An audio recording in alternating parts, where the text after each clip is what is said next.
রমাদান যেমনিভাবে আমাদেরকে আশাবাদী করে তোলে সম্মানিত তিনি ভাই এবং বোনেরা, অ্যাট দ্য সেম টাইম রমাদান কিন্তু আমাদের জন্য অনেক সতর্কতামূলক বাণী উপস্থাপন করে। মানে এটা যেমনি the month of hope, at the same time it is the month of warning. দুইটাই আছে, চেক অ্যান্ড ব্যালেন্স। এটা যেমনি হোপ জায়গায়, আবার ওয়ার্নিংও আছে। সহিহ বুখারীর বর্ণনা, রাসূল সাল্লাল্লাহু আলাইহি ওয়াসাল্লাম বলেন, মান লাম ইয়াদা কাওলা যুরি ওয়াল আমালা বিহি ফালাইসা লিল্লাহি হাজাতুন আন ইয়াদা তাআমাহু ওয়া শারাবাহু।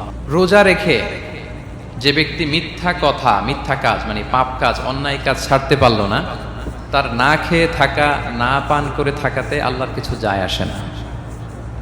তার ওই রোজার আল্লাহর কোনো প্রয়োজন নাই। এটা জাস্ট উপোস, এটা জাস্ট অনাহার, জাস্ট আমি পানি খাইনি, আমি খাবার দাবার গ্রহণ করিনি, দ্যাটস ইট, এতটুকুই। এতে আল্লাহর কিছু যায় আসে না।